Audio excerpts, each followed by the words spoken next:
أعوذ بالله من الشيطان الرجيم بسم الله الرحمن الرحيم الحمد لله رب العالمين والصلاة والسلام على سيدنا محمد وعلى آله وأصحابه أجمعين رب اشرح لي صدري ويسر لي أمري واحلل عقدة من لساني يفقه قولي صدق الله العظيم.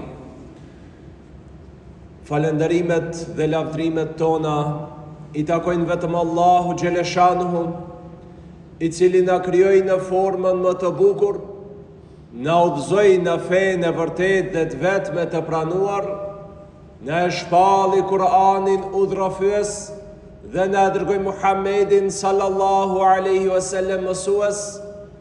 Salavatet tona të përzemërta qofshin mbi vulën e pejgamberisë të dërguarit fundit, Muhammedit sallallahu alaihi wasallam, dhe mbi familjen e tij të ndershme. Amin.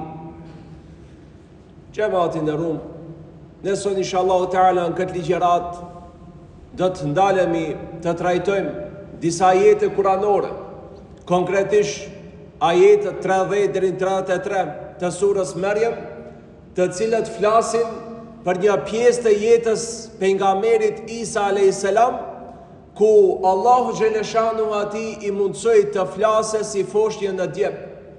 Dhe të shohëm se cilat ishin fjalët e para të cilat I tha kur dol në këtë dynja. Sepse pejgamberi Isa alayhis salam është prej pejgamberëve, ndoshta më shumti të akuzum për shpifje si Zot, të cilën po ja bëjnë krishterët apo biri I Zotit, ose hebrejt të cilët kanë shpifur për nanën e tij dhe për të fjalë më të liga që mund të thuhen. Dhe ndërmjet këtyne dy ekstremeve, ekstremit krishterë, të cilët pejgamberin Isa alayhis salam e ngriti në nivelin e Zotit apo si biri I Zotit, naudhu billah, e nga ana tjetër është ekstremi tjetër I hebrejve, të cilët e akuzojnë me shpifjet më të ndyta, me shpifjet më të këqija që mund t'i thuhen, në rrugën e ndërmjetme janë muslimanët të cilët e nderojnë, e respektojnë, e pranojnë si pejgamber I dalluar prej ulul azmit, prej 5 pejgamberëve më të dalluar, pejgamber I cili pat shumë mrekulli të ndryshme të cilat përmenden në Kur'an, dhe që është rob I Zotit. Pra, muslimanët xhamat çdo herë duhet ta mbajnë mesatar. Prandaj edhe Allahu Gjeleshanu në Kur'an na quajti ummeten wasata, ummet që e mban mesatar, ummet që nuk e tepron me asgjë, ummet që din ta bëjë balancin në çdo situatë, qoftë brenda neve vetë muslimanëve, po qoftë edhe ndaj popujve tjerë, çdo herë të jemi në mesatar, sepse mesatarja është më e mira dhe më e pëlqyeshmja edhe te Zoti, edhe tek njerëzit. E xhamati nderuar, Allahu Gjeleshanuhu në Kur'an në e potencon Maryamën, dhe xhamati nderuar, I vetmi rast në Kur'an ku përmendet emër gruaje është emri Maryamës. Në Kur'an përmenden edhe gra tjera, po pa emër. Përmendet gruaja e Nuhit alayhis salam, përmendet gruaja e Lutit alayhis salam, përmendet gruaja e Faraonit, përmenden e të tjera si gruaja e Ebu Lehebit, po asnjëna nuk përmendet me emër. E vetmja në Kur'an që përmendet me emër është Maryamja. Dhe Allahu Gjeleshanuhu një sure komplet e quajti surja Maryam. Keni parasysh xhamat, prej 114 sureve që janë Kur'an, një sure e ka emrin surja Maryam. Do thotë Allahu Gjeleshanu atë shumë e ka nderu nanën e Isës alayhis salam, sa që një sure në Kur'an ja vëndoi emrin surja Maryam. A ka me qindra kapituj, me qindra pjesë të Biblës ku as kundi, as njana nuk e ka emnin Merjem, ose Maria si i thonë ata. Do thot krejt Biblën ta shfletojsh, as kundi nuk e gjen një kapitull që ta kese emrin e Merjemës. Ndërsa ata e quajnë si nana e Zotit, naudhu billah, se Isës a.s. ata e kanë quajtur Zot, ndërsa Merjemën e quajnë si nana e tij.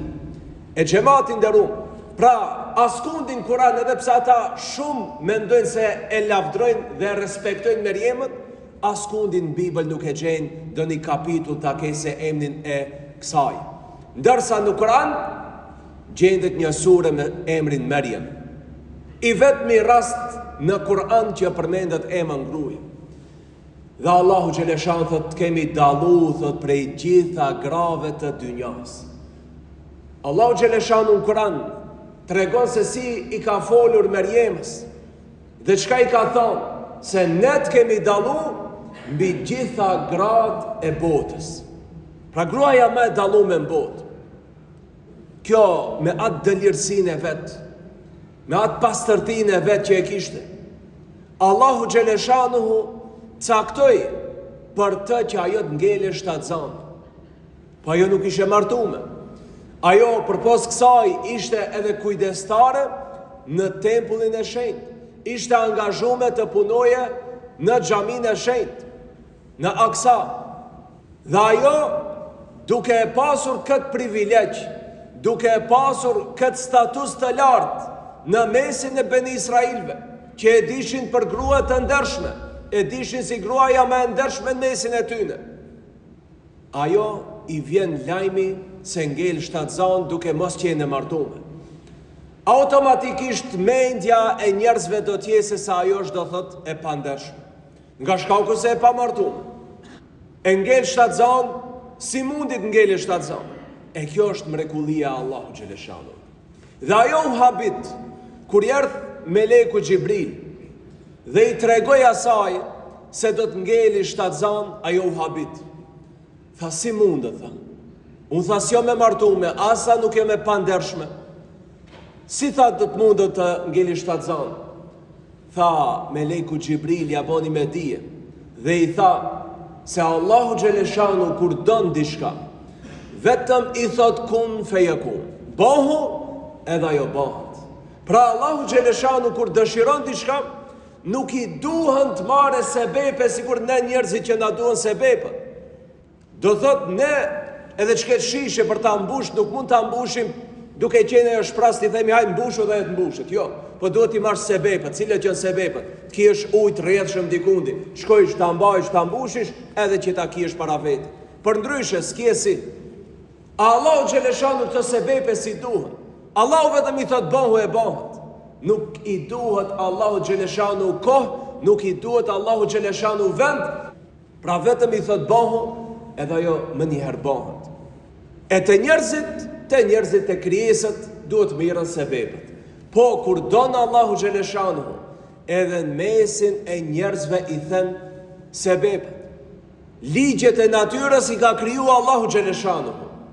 Ligjet e natyrës i ka kriju Zoti, i ka bojë që qashtu të shkojnë. Për shembull, ligj i natyrës është një sen që analt bere poshtë. E shifni, nuk mundet kjo dhe thotë të shkoj për tërma. Po prej nalt shkon poshtë. E kjo është ligj, Zoti e ka bën ligj i natyre që sendet binë prej nalt poshtë. Ama kur donë Allahu Gjeleshanu, vetëm i thot pi poshtë shkon nalt, edhe u kry. Ajo do bëhet. Ama kur bëhet? Kur donë Allah. Jo kur dojmë ne. Nese ne bëjmë. Ama kur donë Allahu e bën.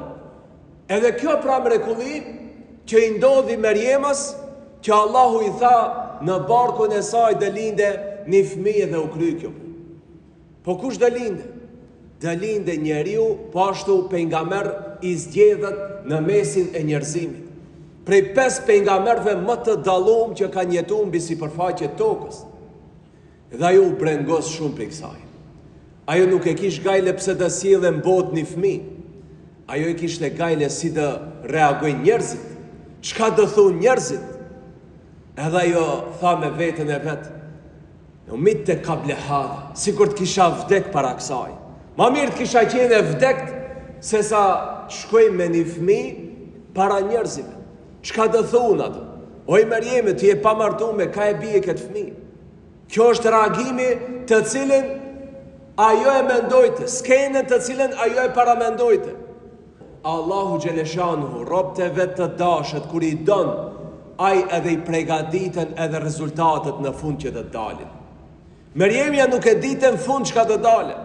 Ajo vetëm e imagjinojte skenën në kryen e saj, në mendjen e saj, se si do pritet të njerëzit. Po Allahu Gjeleshanuhu e kish pregadit edhe situatën si do ta nxjerrë prej aty.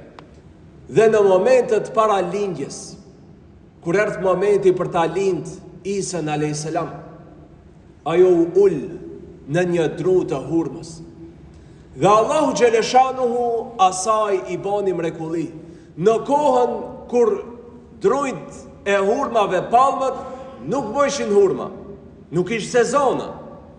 Allahu Gjeleshanuhu bani që asaj t'i dalin kokët e hurmës. Allahu Gjeleshanuhu i tha ti drunit që t'boje hurma dhe hurma t'u bon në atë moment. Po qka i tha Merjemës? Tha, oj Merjeme, tha shkun dhe tha atë degën, e tha kajnë të t'bin, thot koka hurme të njoma, taze. Ama Allahu Gjeleshanuhu, qka në thot me këtë? Unë të bëjmë mrekulli për ty, ama edhe ti pak lëvis për vendit. A e do ndihmën e Allahut? Po, shkun dhe pak degën, mos rinë kokë shpine. Allah i në ndihmojë neve musliman, jemi njerëzit mirë, Allah i në ndihmojë në të ndejnë kokë shpine. Jo, në kokë shpine as Merjemës nuk ja bani. Edhe pse ajo ishte gruaja me mirë në botë. Po, çka i tha Allahu Gjeleshanuhu? Jo, në kokë shpine hurma nuk vinë. Unë dhe bëj drunin që nuk bon tash për shembull, shko këshyre qërshin. A ka qërshia tash? S'ka, se nuk është sezona, nuk është i 5 muj, 6 muj. Do thot nuk është sezona. A mund tash të kese kajsi? S'ka kajsi, se nuk është sezona. Ama në sezonën kur nuk ishte, Allahu Gjeleshanuhu e bani që të boje koka hurma. Edhe pse mrekulli, po Allahu ja bani me dije Merjemës që edhe ajo të qohë dhe të lëvizë për vendit. Që na jep neve simsim, se mos pritni kur gjon kokë shpine. Edhe mrekulli nëse të ndodhe, edhe ti pak duhet lëvizish për vendit. Allahu të boje mrekulli, po ti mos prit pa lëviz hiq. Se cili duhet të boje pak lëvizjen e vetë. Se cili duhet pak të kontriboje në drejtimin e duhet. E Allahu Gjeleshanu Merjemës ja boni të mundshme në atë moment t'i bin, kur e shkundja degën, t'i bin koka hurme taze. Që pastaj sot në shkencën moderne, shkencëtarët të zbulojnë se është mirë gruaja shtatzane të haje hurma, se ja lecon dhimbjet e lindjes. Kur u zbulu kjo? Tash para disa vjetve. A kur e kemi në Kur'an? Para 1400 vjetve. Kur i ndodhi kjo skenë Merjemës a.s. Para 2000 vjetve. Shifni xhamat, Allahu Gjeleshanu para 2000 vjetve, se tash jemi 2026, do thot para 2026 vjetve që ka lindi Isa a.s. Do thot para 2026 vjetve Allahu Gjeleshanu i tha Merjemës ha hurma. Pse jo diçka tjetër, po hurma. E Allahu Gjeleshanu këtë skenë e përmendin Kur'an, që të vinë bas 2000 vjetëve shkencëtar që e zbulojnë se me të vërtet hurmat që në kanë mirë për gradë shtatzana, se ja letësoj ka dhimbjet e lindjes. E këtë Allahu Gjeleshanu e ka përmend në Kur'an, që na bën neve xhamat mendojmë se Kur'ani shumë sende na ka tregu, ama ne si e lexojmë Kur'anin. Ne a dim të nxjerrim mësime prej Kur'anit. Ne a dim të nxjerrim informacione të dobishme prej Kur'anit. Mësime të cilat na duhen jetën e përditshme, që të na forcojnë imanin, që të na i hapin syt. Në këtë mënyrë duhet lexohet Kur'ani, që të marrim mësime. Jo vetëm ta lexojmë shkele shko, jo vetëm ta kryejmë sa më shpejt, po të nxjerrim mësime prej saj. E xhamati ndarun pasi e lindi Isa a.s. Merjemja, shkoj me të dhe hynin qytet. Dhe tash ta paramendojmë skenën se si ka mund të pritet. Normal, një vajzë e pamartume, shërptore e xhamis bekume, të vije me një fëmijë të vogël në krah. Dhe me njëherë dolën populli Ben Israil në qytet, u të bunë rreth saj dhe fillun të akuzojnë. Dhe i thanë, oj Mërjeme, po ti nuk e qenë, thot, kështu e pandershme, as familje nuk e kjetë pandershme, si mundet ti, thot, ta bish një fmi, si mundet ti, thot, ta kjesh një fmi kur si e martume, dhe fillun të akuzojnë për amoralitet, fillun të akuzojnë se ka pru një kopil, dhe fillun me sulme verbale. Po ajo, kur nisën t'i drejtohen, t'i bojnë pyetje, ajo vetëm ju boni me isharet ka djali i vetë. Qashtu e urdhoi Allahu Gjeleshanu, qashtu e inspiroi Allahu Gjeleshanu që njerëzive t'ju boje me isharet ka djali i vetë. Dhe ata Ben Israilet fillun qeshin, priftët, rabinët, njerëzit e thjesht, thanë, oj Mërjeme, si ti folim një fëmijë vogël, a i fëmija disa ditësh, a i ka pas 3 ditë, a i ka pas 5 ditë, a 7 ditë, fëmijë vogël. A e dim në xhamat se fëmija i vogël nuk fol. Fëmija zakonisht nisën thot llafe, do thot për të cilët nuk di ti mendoje, do shta prej moshës 1 vjet dhe një fëmijë nis fol, ama nuk e din se çka fol. E dikundi duhet t'i boje 4 vjet, 5 vjet fëmija që dihet i lidhe fjalët. A i din thote fëmija nana, ama s'din t'i thote, oj, na bonëm buk çeket, s'din t'i thote ato. Ama nana dit thote. E kam mësu një laf, pastaj një laf e i shkojnë vjetë e fëmis që të mund e këtë laf, dhe këtë laf t'i lidhe. Fëmija s'di t'i lidhe ato fjallë. Po kur t'i bojë 4 vjet, 5 vjet, atëherë nisi lidh fjalët. Edhe nisën të komunikoje kadal. Edhe pse logjikën se ka shumë zhvillume, dije shumë se çka të fol, po në përgjithësi në këtë mosh nis do thot të formuloje dhe fjali. Ama Isa a.s. nuk i kish 4 vjet, e as 5, e as 7, i kishte disa dit, sa kishte lind, po nuk përmendet as në Kur'an, as në Bibël sa dit i ka pas. Ama ka qenë dit e para sa ka lind. E fëmija sa lind xhamat, a ka mundësi të fole? Nuk fol, normal nuk fol. Ama kur don Allahu Gjeleshanuhu, Allahu jep mundësi fëmijës vogël të fole. Po e bën të madhin që i ka 30 vjet mos fole. Ka plot të cilët i kanë 30 vjet, 40, 50, ama s'm fole. Pse? Se është Allahu ai i cili jep një gjuhë, një buzë, një dhami, një fyti që të formuloj fjalë. Nuk jemi ne. Allahu është ai që e bën dikandin të fole. Dhe Allahu kur don fëmin që s'folën, e bën të fole. Dhe burin e madh që i ka krejta organet mirë, ka gjuhë, ka dham, ka fyt, ka buzë, pas s'm fol. Pse? Se Allahu i ka thonë ti s'do folish. U ka kryer ajo punë. Pra është Allahu ai i cili jep leje për të fol, është Allahu ai i cili jep leje për jetë, është ai i cili jep leje për të qesh, është ai i cili na jep leje për çaj, për çdo sen që na ndodh, është ai i cili ka programuar këtë trup që të reagojë në atë mënyrë. Përndryshe nëse Allahu se kish bo, edhe zbohet. Allahu Gjeleshanuhu i bani mundësin Isës a.s. të posa lindur që të fole. Kjo ishte mrekulli. Dhe ajo boni me shenjë ka djali. Ato shka i thanë? Thanoj Mërjem, si ti folim një fëmijës djepit, e fëmijë djepit, shka mund të folaj? Ama mund të fole. Dhe atëherë u drejtu Isa a.s. dhe foli. Çka tha Isa a.s.? Allahu Gjeleshanu në Kur'an në ajetin 30 deri në ajetin 33 na i përmend në surën Mërjem, na i përmend se çka tha Isa a.s. Fjala e parë çka tha? Inni Abdullah. Unë tha jom rob i Allahut. Shife xhamat. Një fjalë që i demanton 2 miliard e kusur krishterë sot që jetojnë në dynja, të cilët i thojnë se Isa a.s. është Zot ose biri i Zotit, të gjithë këta i demanton se nuk është as Zot e as biri i Zotit, po thot janë inni Abdullah. Unë jam rob i Allahut, krijesa e Allahut, sikur gjithë krijesat tjera. Kur një farë dallimi prej njerëzve tjerë. Përpos, Allahu Gjelesha thot fjallën e Isës, pastaj fjallën e diçka e ka thonë, mu thot Allahu thot më ka dhonë thot librin.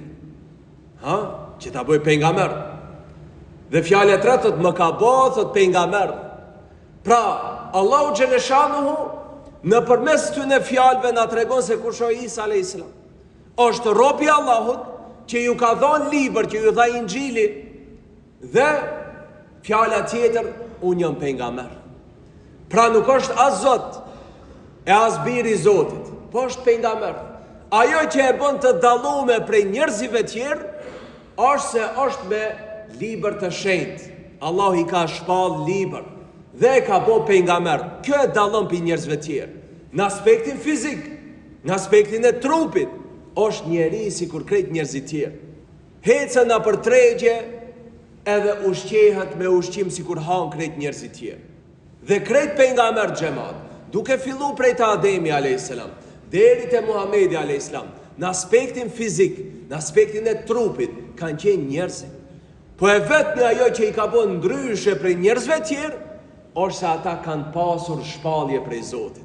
Allahu Gjeleshanu atyne ja u ka qu me lekun Gjibril, i cili ju ka pru shpallje. Kjo i ka bot të ndryshë. Edhe pastaj vazhdon Isa a.s. foshqje dhe thot, më ka bot, thot Allahu Gjeleshanu, të dobishëm, ku do që t'jemi. Ku do që t'jem, të jemi dobishëm. A nuk është edhe kjo misioni që duhet muslimani ta kese njët? Të jese i dobishëm ku do që t'jese? A nuk na qujtje dhe pejgamberi a.s. neve muslimanve, si kur palma e hurmës që tha, i ka rojt e fella në tokë, edhe është dobi pruse, pejgamberi a.s. besimtarin e përshkrujti me shembullin e pemës së hurmës. Njëjtës pemë prej cilës e ushqeu Allahu Gjeleshanuhu Merjemën. Allahu Gjeleshanuhu këtu na bën me dije, neve si besimtar musliman, që ta kemi parasysh, të jemi të dobishëm ku do që t'jemi. Sepse pejgamberët i kemi shembulltyr. Pejgamberët ne kemi shembull t'i marim, jo vetëm Muhamedit a.s. Atë kemi pejgamber të dërguar për umetin ton, po gjithë pejgamberët të cilët kanë jetu, Allahu Gjeleshanu ne i ka bërë shembulltyr, të cilët ne duhet t'i marim si shembull në jetën ton. Sot ne kemi mungesë të shembulltyrave xhamat. Të rritë sot një numër i madh shembulltyri kanë marrë të devijumit e estradës muzikore, të filmave. Njerëzit më të prishë që mund të ekzistojnë në rrezullin toksor, ata i ndjekin si shembulltyr. Në fakt, Allahu Gjeleshanu neve na ka bë me dije se ku është shembulltyra. Shembulltyrat i kemi në Kur'an. Shembulltyrat i kemi te pejgamberët. Njerëzit të zgjedhët jo nga njerëzit, po të zgjedhët nga Allahu Gjeleshanu. E ata janë njerëzit më të pastër që kanë jetuar mbi rrezullin toksor. E Isa a.s. çka thot? Më ka bë, thot Zoti, të dobishëm kudo që t'jem. Pra kudo që t'jem, më ka bë të dobishëm. Edhe ne si musliman xhamat, kudo që t'jemi, të jemi të dobishëm. Kudo që të shkojmë, vetëm mirë të bëjmë. Kjo është misioni njeriu mbi tokë. Krejt njerëzit që këtë mision duhet ta kijnë. Ama fatkeqësisht një numër i madh i njerëzve se din misionin e vet. Nuk e din pse kanë ardhur në dynja, nuk e din ku do dalin prej kësaj dynjaje, ku do shkojnë. Shumë njerëz janë të humbur në gjithësi. Shumë njerëz në tokë janë të humbur xhamat. Jo rastësisht edhe 3 pyetjet më të mëdha në filozofi kanë qenë prej ka ardhur njeriu, pse ka ardhur njeriu, ku shkon njeriu. Këto kanë qenë 3 pyetje të cilat mendjet njerëzore të filozofëve të mëdhej janë marrë gjatë gjithë kohës, po nuk arritën ta gjejnë. E Allahu Gjeleshanu nuk na lejoj neve që të lodhmi ta humbim kohën, që ta analizojmë edhe prapë në fund mos mundemi ta vim në një përfundim. Sepse jetën e harxhoi edhe Sokrati me këto 3 pyetje së një gjet përgjigje. E lodhi edhe Platoni së nuk gjet përgjigje. E lodhi Aristoteli së nuk gjet përgjigje. Edhe shumë tjerë e lodhen edhe së ngjetën përgjigje. Allahu Gjeleshanu në Kur'an na tregoi. Prej kujt erdhëm? Erdhëm, do thot, nga Allahu Gjeleshanu që na krijoi. Allahu na vëndoi në tokë, Allahu na krijoi dhe na prun tokë. Përgjigja më e thjeshtë, Allahu. Pse kemi ardhur tokë? Wa ma khalaqtul jinna wal insa illa liya'budun. Thot, nuk jo kum kriju për tjetër, vetëm se njerëzit edhe xhinët për diçka tjetër, vetëm se të madhurojnë. Që ta dim se kemi ardhur këtu, është njohja e Zotit. Ta adhurojmë Zotin, ta falenderojmë Zotin dhe ta dim se ne jemi të krijuar prej Zotit. Po ku shkon njeriu? Përgjigja e tretë, njeriu shkon në ahiret, botën tjetër. Në ahiret, ku do t'jenë dy rrugë. E inshallah ta'ala ta kemi rrugën e xhenetit. Fjala tjetër që tha Isa a.s. si foshtje, tha Allahu tha më ka urdhnu tha me namaz dhe me zekat derisa të jem gjallë. Shife xhema. Isa a.s. i urdhnu me namaz dhe me zekat. Pra nuk është vetëm ummeti jon që e kemi namazin edhe zekatin, po edhe Isa a.s. si pejgamber ka qenë i urdhnu me namaz dhe me zekat. Edhe pejgamberët tjerë në të kaluamën kanë qenë të urdhnuar me namaz dhe me zekat. Pra gjithë kanë qenë të urdhnuar pejgamberët me namaz dhe zekat. Kjo është ajo lidhja më e mirë. Namazi lidhja jon me Allahun, zekati lidhja jon me shoqërinë. Që të dyja ibadet të rëndësishme që Allahu xhaleshan çdo kundin Kur'an i përmendën bashkë. Po ashtu tha, më ka urdhnu tha të jemi sjellshëm me nanën time. E thot nuk më ka bë thot të jem kryelart e as i pangjushëm. Një fenomen që duhet si cili takesë. Pra mos bëhet me djelart sidomos ndaj prindve vet dhe të mos bëhet i pandëgjushëm sidomos ndaj prindve vet. Dhe përfundon Isa a.s. fjalën e tij, thot selami thot, qoft paqja, pra qoft me mua. Në atë ditë që kam lind, në atë ditë që vdes, dhe në ditën të cilën thot do të dal para Allahu xhaleshan. Pra Allahu xhaleshan pejgamberëve xhamati ka bërë ditët e tyre që kanë lind të jenë ditë paqe. Dhe është interesante se vetmi që i dihet ditëlindja dhe ditëvdekja është Muhamedi a.s. Pejgamberëve tjerë asnjënit nuk i dihet as dita e lindjes as dita e vdekjes. Vetmi që i dihet është Muhamedit a.s. që është 12 Rabiul Awal ditëlindja, po edhe 12 Rabiul Awal është ditë vdekja. Dhe kanë thonë disa dietarë se pejgamberët atë ditë që e kanë pas ditën e lindjes, në çat ditë edhe kanë pas ditën e vdekjes. Pra kanë vdekur në njëjtën datë të cilën kanë qenë të lindur. Dhe Muhamedi a.s. me shumë 12 Rabiul Awal e ka edhe ditëlindjen, 12 Rabiul Awal e ka edhe ditën e vdekjes xhamati ndershëm. Dhe këto ditët e lindjeve të pejgamberëve, jo rastisht ne do thotë i kemi mallnu dhe i kemi kremtu, se janë ditë të ardhjes së shpëtimtarëve të njerëzimit, që Allahu xhaleshani i zgjodh për njerëzimin pejgamberët që neve të na e tregojnë rrugën e drejtë inshallah taala në jetën tonë të ecim në rrugën e pejgamberëve. Subhanallahu bihamdik, ashhadu la ilaha illa ant, astaghfiruka wa atubu ilayk.